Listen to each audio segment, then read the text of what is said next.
All right, today we're getting into the world of competitive intelligence, and we're going to do it by looking at John Nolan's book, Confidential. We're talking about how the pros get their hands on top-tier business secrets, all legally, all ethically, and, a lot of the time, right out in the open. So let's just jump right in with a question that Nolan puts at the very center of his book. And yeah, it might seem a little intense, but the parallels are, well, they're surprisingly sharp. They really get you into this predatory mindset that, honestly, is kind of crucial for surviving in today's business world.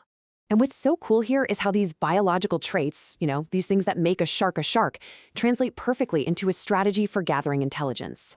It's not about being the biggest or the strongest. It's about being flexible and agile. It's about using stealth to hide what you're really doing. And it's about being in constant motion, always gathering info, and making these quick, targeted strikes so you don't burn your sources. And that brings us to a really critical point. See, in the marketplace today, it's just not enough to have a ton of information. You need an edge. You need intelligence. So what's the difference? Well, let's look at a pretty famous historical example that nails this idea. Okay, I want you to imagine something. It's 1942. You're General Eisenhower, and you've just been given maybe the biggest job of the century, planning the D-Day invasion. First thing you need to know is, what are you up against? So his first intelligence chief comes back with just a mountain of data. And sure, all of it was true, but none of it was useful.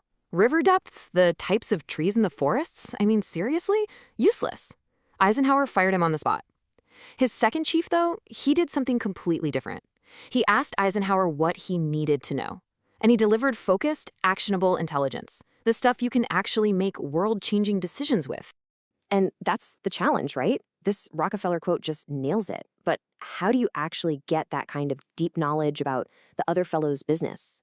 Especially if you want to do it without, breaking the law or doing anything unethical, like spying. Well, according to Nolan, the answer is a really powerful technique that's been pulled straight from the world of government intelligence and perfectly adapted for business. It's called elicitation. Now, let's be super clear here. This is not interrogation. It's not even a regular interview. Elicitation is this subtle art of guiding a conversation so that people tell you exactly what you need to know, and a lot of the time, they don't even realize they've been questioned at all. This table just lays it all out perfectly. Look at the tone. Interrogation is hostile. Interviewing is pretty neutral. But elicitation, it's just conversational. And the style, you're not firing off direct questions, you're guiding a conversation. But here's the kicker, the real secret sauce, the source's memory. With elicitation, they don't remember being grilled. They just remember having a nice, pleasant chat. And if you're thinking, does this really work? Well, according to Nolan's research, a staggering 85 out of 100 people will talk to you and give you useful information, even if you don't say who you work for, as long as you approach them in the right way. 85%, that's huge. So what is the right way? Well, it's not about luck, and it's definitely not about just winging it. It's all about structure. See, intelligence pros, they don't leave these things to chance. They actually plan their conversations using a model that Nolan calls the conversational hourglass. This structure is it's pure psychological genius, really. You start broad, super casual, non-threatening, then you slowly narrow the focus to get the specific details you need right in the middle, and then, and this is key, you widen the conversation back out again. Why? Because the person you're talking to only really remembers the pleasant, unimportant chat at the start and finish, not the crown jewels they just handed over in the middle. And right there, that's the magic moment. You know the hourglass is working perfectly when the person you're talking to, just trying to make a point about something general, says those magic words, well, take my company, for example. That is when you know you've just struck gold. But why? What makes somebody do that? Why would they just volunteer critical information? It's because elicitation works by tapping into these predictable, universal things about all of us. You're basically hacking human nature. Think about it. We are all hardwired with these tendencies. We want to be seen as smart, as experts. We get this little twitch, this compulsion to correct people when they're wrong.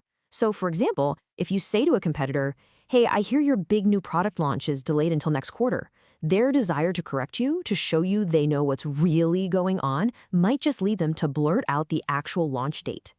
An elicitor just sets the stage and lets our own human nature do all the heavy lifting. Okay, but to make any of this happen, you have to master one really critical and frankly very difficult skill. It has nothing to do with being clever or charming. It's all about your ability to suspend your own ego. Your job in these situations isn't to impress the other person. Your job is to collect information. Our natural instinct is what you see on the left, one-upmanship. We want to prove how smart we are, we want to win the argument. The elicitor's method is the exact opposite, one-downshipmanship. Let them be the expert.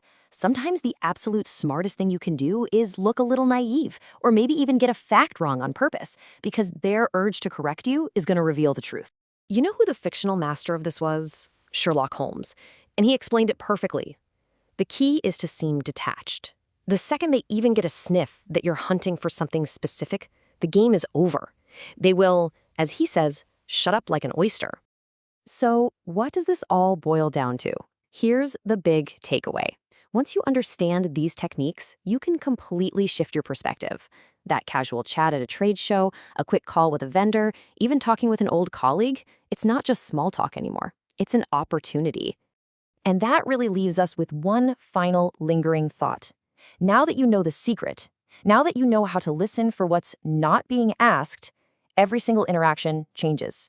So this question on the screen, it becomes pretty real.